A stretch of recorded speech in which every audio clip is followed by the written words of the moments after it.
Hello guys, Sunog Apog Pumping Station natin pinuntahan. Ito po ay 8 taon na po na hindi na po gumagana. Hanggang ngayon po, pinuntahan po ng ating Mayor Isko Moreno at Secretary ng DPWH na si Vince Dizon, mga kababayan. At alamin po natin kung ano po ang mga pinag-usapan nila tungkol po dito sa pumping station dito po sa may Sunog Apog na ating pinapakita.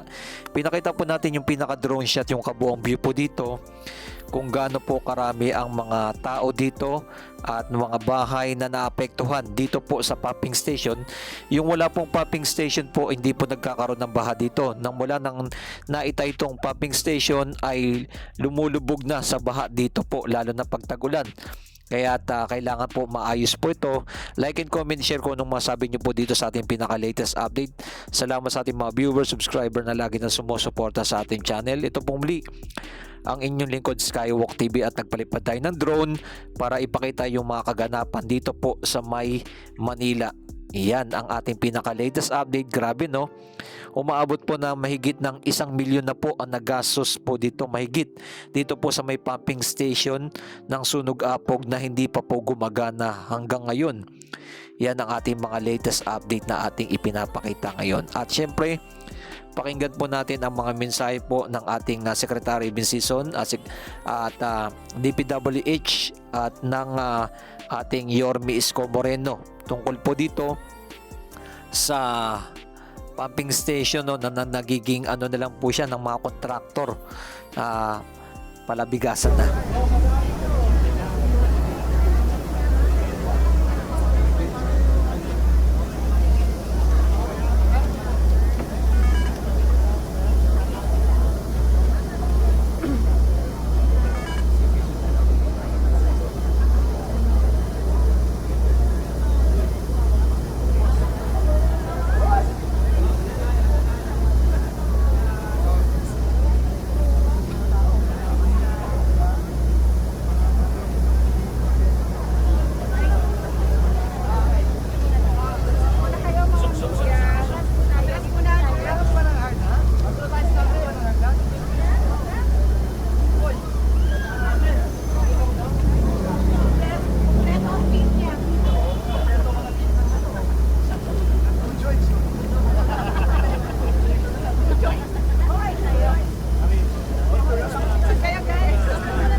kasi yun eh, na hindi kailangan. Kaya yung basura nang gagaling doon, dito bumababa. Pag isinara natin yun, na hindi naman makaka-apekto sa bahay, hindi Pero na-apekto saan yung pupunta yung basura. tubig pag sinara natin? Discharge naman sa sunog apog yun eh. Diretso na sa sunog apog yun Pag eh. ipaano natin kay AB, I-coordinate mo sa tao namin. mag-usap kayo ng NMDA Oo. para kung kailangan isa kayo Para hindi na pumabot dito yung basura. Kasi yung basura dito, doon ang gagaling sa particular creek na yun. Kaya bawat ulan, dito. Oo, dito. Siyempre, pag higop nito kasi ng bomba nito, Pati basura. pati basura kasama. And that's why when we dredge it, we expect the silt to come down. Yes. Kaya nga, mas maganda Continuous na, dredging. mas maganda na isara natin yun. Total discharge naman na diretso yun sa sunog apog. Hindi na kailangan dito. Maligayang rin yung pangalan. So it will discharge directly to Yung sunog apog, tapos ito, hindi na dadaan. Ito will serve lang exclusively yung lumen treated receptor na wala naman masyadong basura. Kasi galing sa karsada ang tubig noon eh. Palo, Oo, Quezon City area, yes. and part of Salamin. Yes. Kaya hindi mo siya, ay, uy!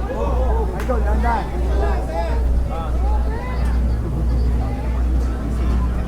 Okay lang. So, pag isinara natin yun, RT, hindi na ganun karaming basurang bababa dito. Paghigop ng mundo. Okay. So we'll just Budget pa-coordinate doon. Usap kayo. Very good. ito Ito yung isang pump. ito yung isang pump. Just a principle.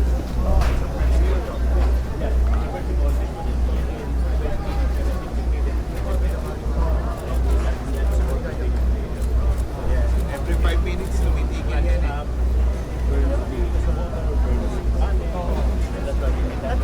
Na-test na ba natin? We tested it in Laguna now. So, ano tayo dito? Repair or replacement? You will assess it. Ang worry ko kasi dyan, kung repair lang tayo ng repair, baka sira rin na sira. Later on, mas malaking magagastos na repair. So you have to study in training. Sira. Looking at other types of small pumps that can handle With solid material.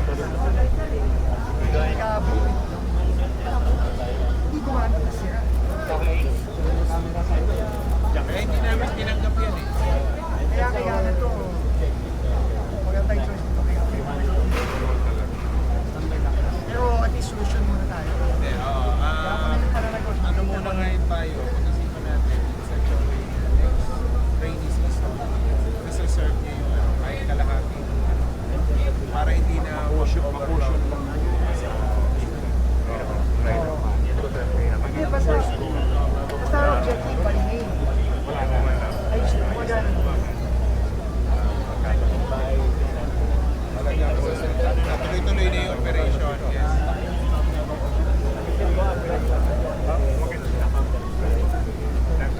So meron na tayong video na magalang sa Again, reminder sa Pilipinas, may mga open pits tayo. Baka po malusot yung mga paa ninyo.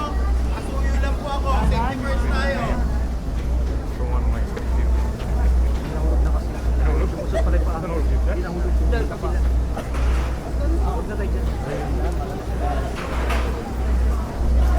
Doon mo sila dadaan. Hindi pa sila sa loob. Hindi na lang Tapos na. Yan, no? Generator, pakion. At itong sitwasyon ngayon, makita sila sa taas.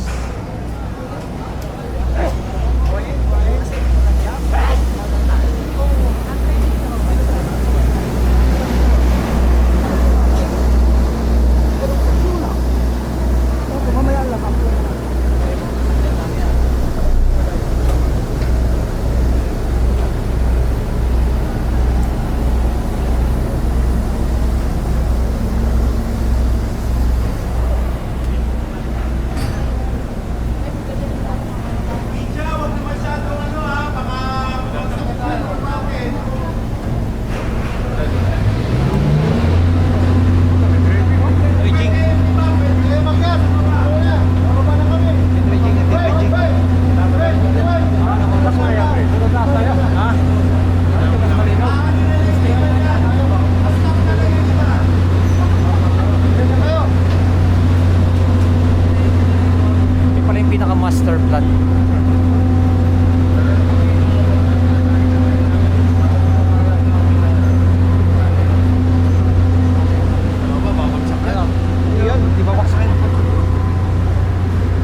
years naghintay yung mga kababayan natin dito sa barangay Sulong Apo na ano, no? Mga barangay dito. Sulong Apo. O, yung community na imbes na nga nakatulong pa to, ay nakasama pa kasi tumaas pag-agil pa. So, ngayon, based sa directive ng Pangulo, ito na ginagawa natin. At importante rin, mapapasalamat kami nga sa Prime Infra, no? Tsaka sa Prime PNP, Mr. Enrique Rason. Kasi talagang nag-volunteer sila na talagang tignan na kung ano ba talaga ang problema ng Sulong Apo and ayusin yung problema. Kaya nga, masaya tayo ngayon, nagbigay sila ng update. By January 16, meron ng isang bomba na papaganahin pa. Nakita na natin gumagana yung isang bomba. Ang problema, yung tatlong bomba, hindi gumagana. Yung kamukha nun, pinakita sa amin sa site. Pinakit nila, ilabas nila, talagang mukhang sira na mapapagtulog. So, kailangan na ng replacement. So, ang importante lang, nagbigay tayo ng deadline, nagbigay yung Pangulo ng deadline, kasi yun ang request ni Yorme, na bago magsimula yung susunod na rainy season, at least 3 of the 4 pumps gumagana. So marami pa tayong gagawin between now and June of next year. Pero makikita nyo, may progreso na. Umaandar na tayo. Finally. Kita mo nga ng mga ibang taon na naka-tenure lang na. At yung mga ginagawa, puro lang sabi nga ni Jen, puro lang ba? Na wala naman talagang effect. So ngayon, seryosohan na to. Commitment natin with the MMDA and with the City of Manila and with Prime Infra before June of next year, umaandar na. At least 3 pumps umaandar na. Para naman, maramdaman na ng mga kababayan natin sa Sulong Apo na inayos na ng gobyerno at hindi na sila mapapagod. Sir, you personally, thank you for Ipailan natin siguro si Yorme muna kasi Anyway, good morning. Masaya kami dahil kung maalala nyo, the last time Secretary Pings and MMDA Chairman and I went here. During the course of the conversation, immediately Secretary Pings stopped everything. Kasi na-discover niya may bagong kontrata, 110 million. No? So, on that very moment, I vividly remember na hinto nyo na yan, once and for all, aralin natin muna kung ano ang tunay na problema ng buong pumping station ng Sulong Apo. Now, with those time spent studying it, today, magkakasama tayo, at least masaya akong ibabalita sa mga kapitbahay namin dito sa Sulong Apo na alam na yung problema, meron ng maayos at pang-permanenteng solusyon. And today, yung proof of concept do sa solusyon na ibibigay, nakita namin gumagana.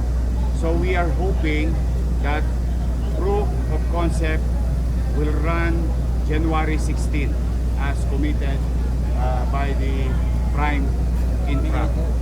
So as time will go on, no, ang pangako at commitment nila, nakisuyo naman tayo na sana yung Mayo magtatagulan na naman, Hunyo magtatagulan